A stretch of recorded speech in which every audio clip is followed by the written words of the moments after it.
ধোঁয়া ওঠা ভিন্ন স্বাদের সরিষার তেলে রান্না করা এই বিরিয়ানি খেতে রীতিমতো ভিড় লেগে আছে সাব্বিরের দোকানে। অপরদিকে উত্তরবঙ্গের নওগাঁ শহরে বিরিয়ানির কথা উঠলেই আলোচনায় আসে সাব্বির হোটেল অ্যান্ড রেস্টুরেন্টের কথা। এখানে সাব্বির বিরিয়ানি খাইতে আসছি আমরা। এখানে 60 টাকা বেশি একটু অন্যান্য হোটেলের থেকে।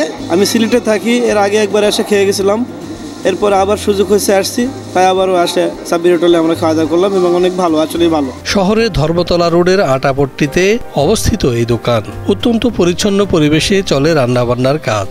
মূলত খাসির বিরিয়ানি ও মোরগ পোলাওর জন্য বিখ্যাত এই দোকান। তবে খাবারের তালিকায় আরও রয়েছে কাচ্চি, ভাত, মাছ, মাংস ও রকমারি মিষ্টি এবং দই। আমরা বিরিয়ানি রান্না করি, মনে করেন যে বাজার থেকে যে মাংসটা আসে, খাসির মাংসটা পানি গরম হয় আর আলাদাভাবে চাউল ধুতে হয়। চাউল ধুয়ে নিয়ে তারপরে ওই ময় মশলা যেগুলো আমাদের আছে উপকরণ, অনেক রকমের মশলা আছে, সেগুলো দিয়ে চাউলটা একটু নাড়াচাড়া করে ভাজতে হয়। কাচ্চি বিরিয়ানির মশলা আরও বেশি হয়। তবে এই দোকানের শুরুটা ছিল ডাল আর রুটি দিয়ে, সঙ্গে ছিল চা, বলছিলেন সাব্বির বিরিয়ানির মূল কারিগর সাব্বির হোসেন।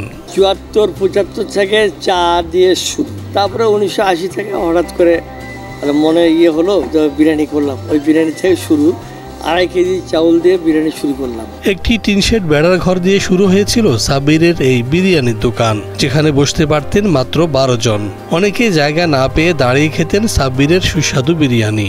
এখন এই দোকানে কর্মচারীর সংখ্যাই শুধু 32 জনের মতো। সাব্বির আনসারিরা 4 ভাই, ব্যবসা দেখাশোনা করেন ছোট ভাই শামীম আনসারি ও শফিক আনসারি। 30-32 জনের আপনার পেটের আহার হচ্ছে, তাদের ছেলেমেয়েদের মানুষ হচ্ছে, হ্যাঁ, লেবার শ্রমিক যারা আছে তারা আমাদের 32 জনের মতো আছে। আমাদের ছোট ভাইয়ের লেখাপড়া সব একসঙ্গে আছি আমরা।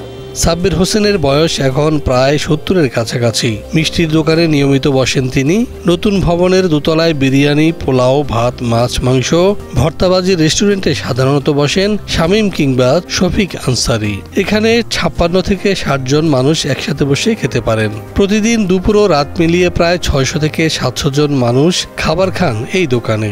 নওগাঁর মধ্যে সবচাইতে ভালো মানের বিরিয়ানি এখানে পাওয়া যায় আর সবসময় এখানে পাওয়া যায়।